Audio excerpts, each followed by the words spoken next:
First, you have some time to look at questions 1 to 6.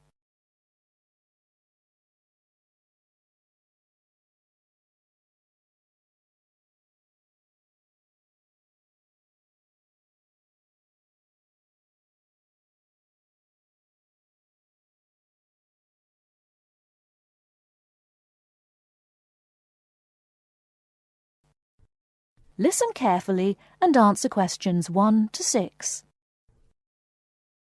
Good morning. What can I do for you? Good morning.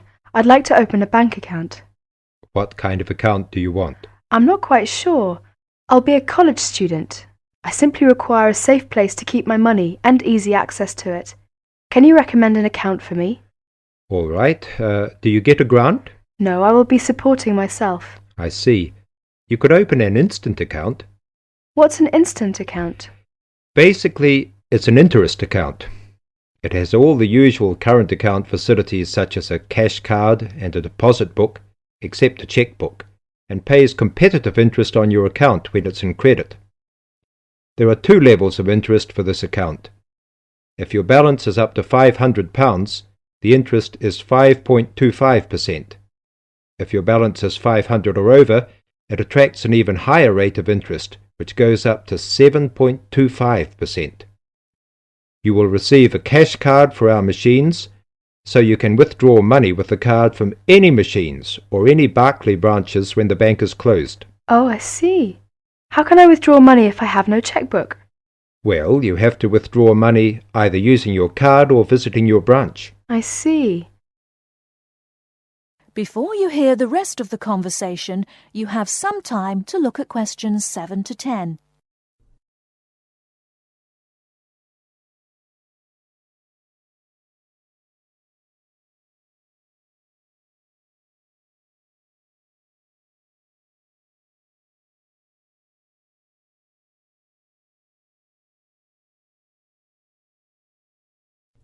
Now listen and answer questions 7 to 10.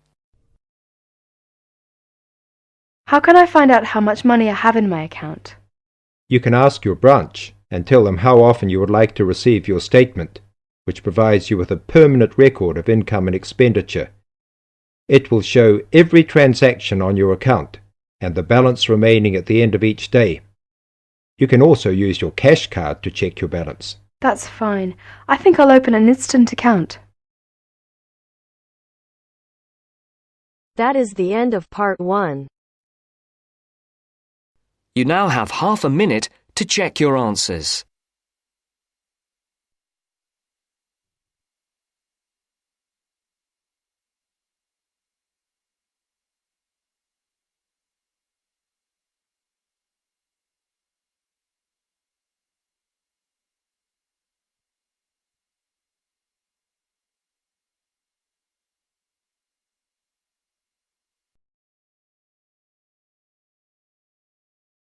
Now turns to part 2. Part 2. A conversation between Mrs. Lamb, a member of the staff in a large hospital, and Andrew, who is a student in the nursing school. Mrs. Lamb is explaining the rules about visiting hours in the hospital. First, look at questions 11 to 14.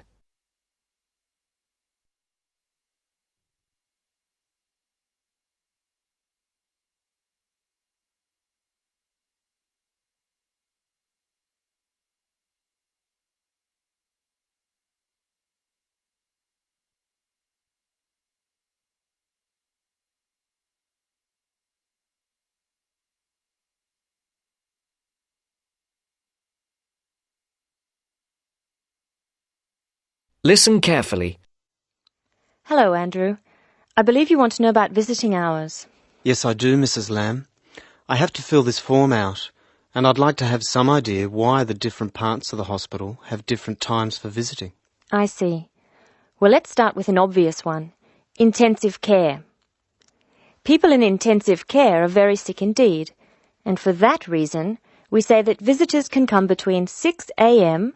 and midnight. I can understand that. At the other end of the scale, our maternity patients are usually quite well, but we restrict their visiting hours from 8 a.m. to 8 p.m. We find they get very tired if we permit visitors all the time. I see. What about the surgical wards? The doctors prefer to do their rounds early in surgical, so visiting hours are 9 a.m. to 9 p.m. Surgical patients are often on very heavy painkillers, and they aren't really very good company for their visitors. But surely the visitors come to cheer up the patient, not the other way round. Of course. And often the visitors are able to help the patient a lot. That's why we allow visitors all day, the full 24 hours in the emergency ward. They help comfort the patient while they're waiting to be diagnosed. Of course, it's not just everyone who can visit a sick patient. People in intensive care can only be visited by their immediate family. What's more, we only allow 2 people in at any time. We let children of the immediate family in to visit people in intensive care, but we don't like to do it. It's very hard on the children, and it may distress the patient. However, if the patient asks for the child, and the family agrees, that's okay. What about children in maternity? Of course we let them in. They're very pleased to see their mothers. The rule in maternity is everyone may visit, up to 6 people at a time. The maternity ward is quite sociable after all. The surgical ward must be different. It is indeed. We don't allow children in the surgical ward because of the danger of infection. And as you know, we restrict the hours. There are a lot of procedures which must be carried out on surgical patients, and we only let 2 visitors come in at a time. And in emergency, people are allowed to visit all the time? Oh yes, we rely on patients' relatives to be there for them, and we permit everyone to visit the emergency department at all hours. However, we restrict it to 3 visitors for each patient. Otherwise, the room just gets totally crowded. Before the broadcast continues, look at questions 15 to 20.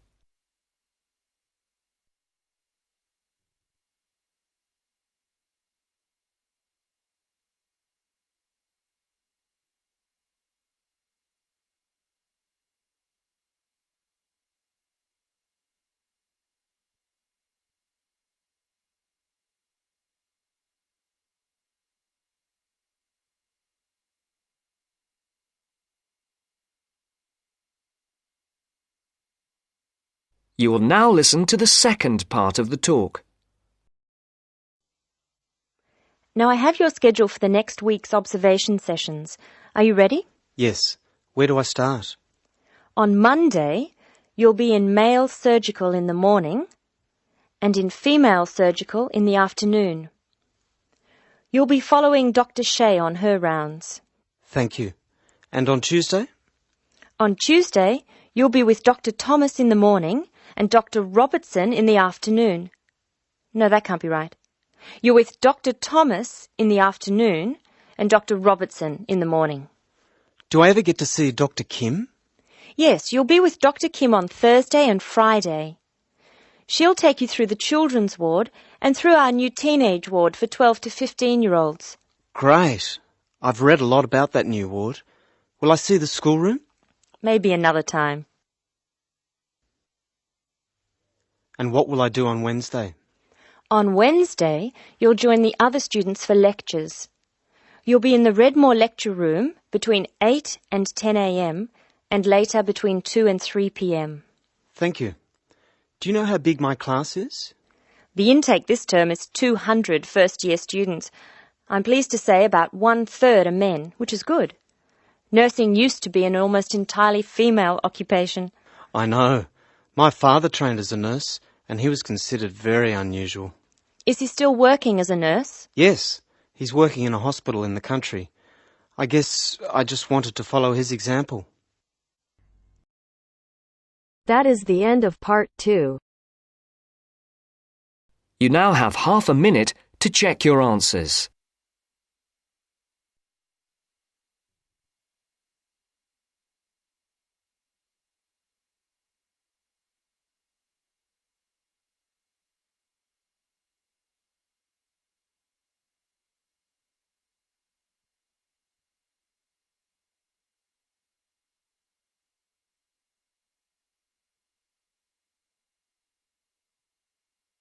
Now turns to part 3.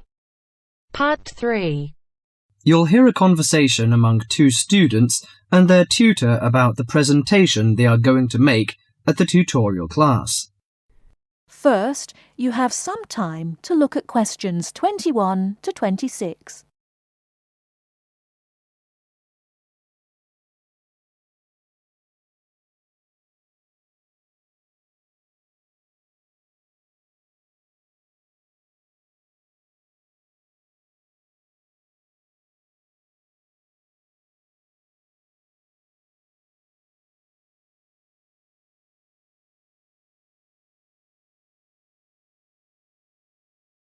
Now listen carefully and answer questions 21 to 26. Right, Jason and Karen. How are your presentations for the next tutorial class? I feel a bit nervous.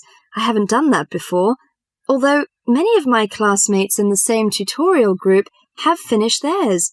But I think them a little uninteresting because they just read out their notes. I hope mine will be more attractive. It seems you have a higher demand for yourself. As for me, I have no sense of uneasiness because I made one last semester, but I feel no sense of satisfaction about it. It lacked strong arguments, I think. How much did you get for the last presentation, Jason?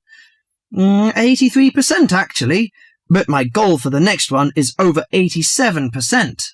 It's pretty good. What is your topic for this one? Strategies for reading. I feel my biggest problem is in the reading speed, rather than vocabulary, which is most students' problem, though. I am slow, especially in reading articles on my major courses. They are complex and dull. Have you found any effective methods? Well, I am not quite sure. I suppose to skim the books or articles is a good approach. Yes, by skimming the book first, you get the choicest parts. It saves a lot of time. You don't have to read every word of the passage, but you have to learn to read certain parts intensively. Yes, I include that in my presentation. There is one thing I'm not clear yet.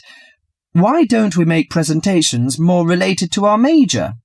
Once you learn to write clearly, read analytically, and listen to lectures effectively, you'll begin professional tutorials. That means you should start from the basics. Well, Karen, how is your presentation? Before you hear the rest of the talk, you have some time to look at questions 27 to 30.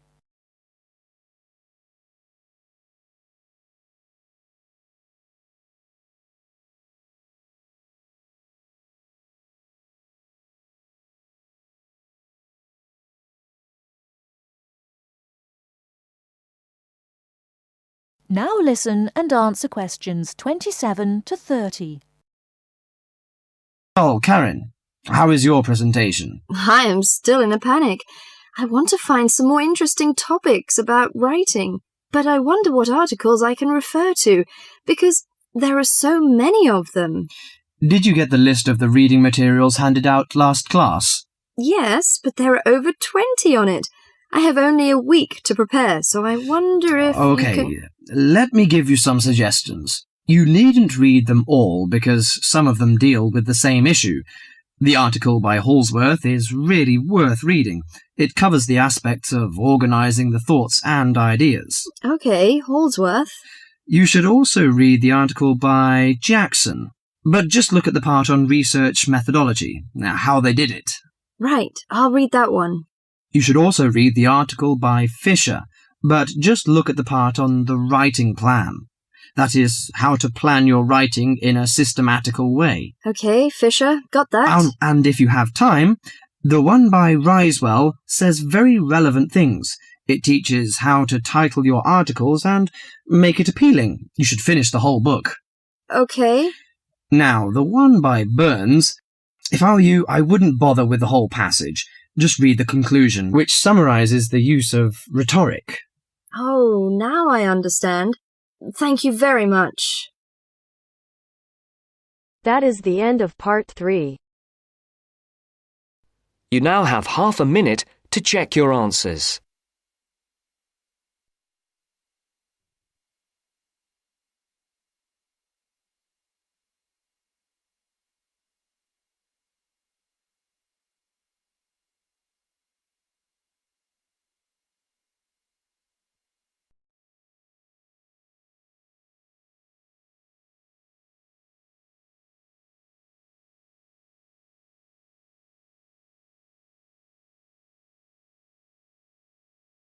Now turns to Part 4. Part 4. You are going to hear a news broadcast about proposed developments in a local area and about a local college. First, you have some time to look at questions 31 to 40.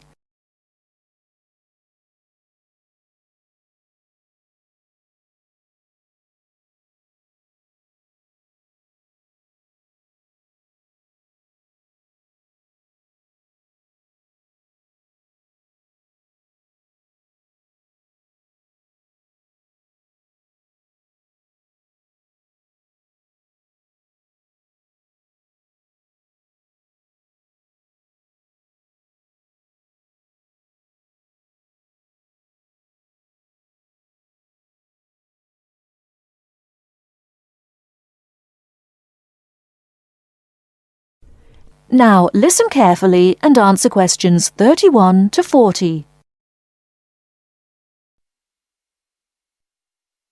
And now for our main headlines on Southern local news for today.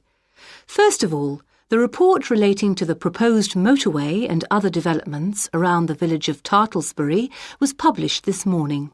And, as has been expected, it has created quite a lot of interest. The new motorway will pass along the north side of the village, crossing the River Team less than half a kilometre from the well-known beauty spot, Streve Ford, to the northeast of the village. The motorway will cut the village off from the ford, where many children play. But that is not the end of it. There are also plans to build 1,000 houses on farmland west of the village. And on top of that, there are proposals to build an industrial estate for new technology companies on the site of the old steelworks on the edge of the village. A news centre with a swimming pool and a very wide range of sports facilities and a large supermarket with other shops are also planned next to the housing estate. Mr. Jones, a local farmer we spoke to early today, is strongly against the plans. But the local council is pushing for them to be adopted in full. They say that new housing is needed in the area and that it is an opportunity to take advantage of government grants for setting up new technology developments. The mayor, Mr. Funn, says, "We must make every effort to do our part for the economy of the country and for the local people. This is a golden opportunity to put Tartlesbury on the map." Reactions to Mr. Funn's comments have been quick to come. Surprisingly, when we contacted the spokesman of the local conservation group, he was very much for the planned developments. But not all the local groups support the scheme. And, unlike the mayor, the local MP, Mrs. Wright, is very much against the planned developments. Mr. Khan, a local shopkeeper, had this to say: "People are absolutely horrified at what is being proposed here. This is just a chance for some people to make money quickly. But I can assure you that if they think that local people are going to be a walkover, they have another think coming. Of course, we welcome the jobs that the new technology park will bring, but we feel that the large increase in housing and the proposed motorway will destroy the character of the area." I think this is a debate that is going to run on for quite some time, and we here on Local News will keep you informed. And now for something quite different. This year's exam results have just come out, and there are a lot of happy faces out there. It would seem that the number of young people going on to university from the local college in Upton, which is not far from Tartlesbury, has increased by 25% this year. All those who have applied to go to university or into teacher training colleges have found places. This is the first time that there has been a 100% success rate at the college. We spoke earlier to the principal of the college, who said she was very proud of all those who had achieved their aims, and she wished them every success in the future. There will be another news bulletin at 11 p.m. And for now, it's back to more music from around the world.